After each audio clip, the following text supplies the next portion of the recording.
Hey everyone, welcome to Math Talk. I'm your host, Brian Heisler, and today we're going to look at some bonus footage on the couple of videos on number patterns and sequences. If you hadn't had a chance yet to check out the two videos on the arithmetic sequence and the geometric sequence, I recommend that you check those out. But if you have, let's go ahead and take a look at some unconventional sequences. Bonus footage on unconventional sequences. Keeping the theme of unconventional, I'm going to go ahead and actually broadcast from the left corner of the screen. So let me go ahead and move over there. All right. So there's not really a formal definition of an unconventional sequence, but I'm going to go ahead and call it a sequence of numbers where the pattern used to progress from one term to the next follows the same steps, but the common difference or the common ratio between each term is not necessarily the same every time. Some other things to keep in mind is that these unconventional sequences will not be found on the GED test. I can promise you that. They are really what's considered part of recreational math, which is meant more for entertainment purposes. So let's take a look at some examples. So here we have an example of an unconventional sequence. It goes 11, 13, 17, 25, 32, 37, 47, and so on. And so I know this sequence doesn't increase at a rapid rate, so I'm probably going to be just kind of adding a number from one term to the next. But let's take a look at the different gaps in between each number. So we have when we're adding 2, then 4, then 8, then 7, 5, 10. So there's not really a consistent, pattern or ratio here. The numbers are different every time, so I got to think a little bit outside the box to figure out what's happening. Whenever I do figure that out, I can still use the same process and steps to find the 15th, 20th, 100th, or nth term, but I got to figure out what those steps are. And so I'm going to take a look at this pattern. Again, it looks like I'm adding some kind of number. It doesn't look like it's a large number, but it's definitely not the same number every time. So with unconventional sequences, there's really kind of like a trick involved. And so for this particular sequence, that trick or the solution is actually two steps.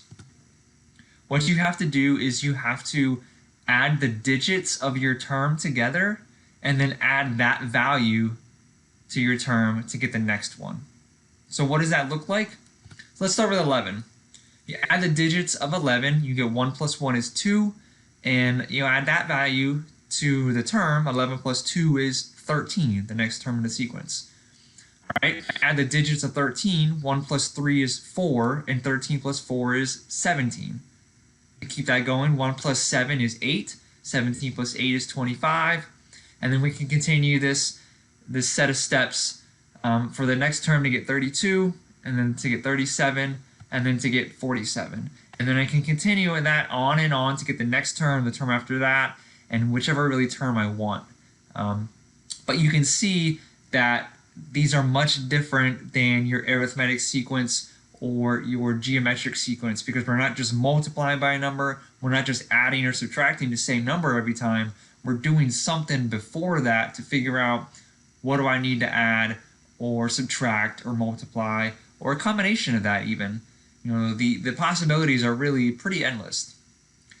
So that's kind of the idea of unconventional sequences. You want to think outside the box. So let's look at one more example. In this sequence, we have the set of numbers 2, 9, 30, 93, 282, 849, and 2550, and so on and so on. So in this sequence, the pattern starts out like it's going up a little bit, but then it increases dramatically as it goes from one term to the next, and it's going to continue like that forever. So when I think of stuff like this and I see patterns that start increasing dramatically, I think that there's some kind of multiplication involved. There's got to be some factor where I'm multiplying by something. I know that it's I can see that by the different gaps that are between each number. There's a difference of 7 and then 27 and 63, and then pretty shortly after that we're adding numbers in the thousands. And so I'm probably going to be multiplying by something, but it's not the same number every time. I know that. So there's probably another step involved. And so if I know that I'm multiplying, I can try looking at numbers to multiply by to see if I get close to the next term. So, if I take 2, for example, 2 times 4 is 8, that's close to 9. But if I take 9 and multiply it by 4, I get 36. If I take a 30 times 4, I get 120. So I'm not really getting any closer to the next term. So let's look at maybe 3.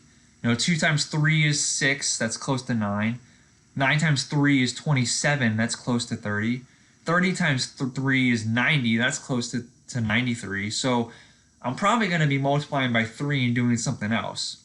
And if it turns out, that's actually exactly what I'm doing. I'm going to multiply my term by 3, and then I'm going to add 3. And that's going to work every time to get from one term to the next. So if I start with 2, 2 times 3 is 6, 6 plus 3 is 9. 9 times 3 is 27, plus 3 is 30. 30 times 3 is 90, plus 3 is 93. And I can continue this pattern on and on and on, and even further if I wanted to. And it turns out that's the solution. You take your term, multiply it by 3, and then add 3, and then repeat. So that's just one more example of really the endless possibilities of unconventional sequences.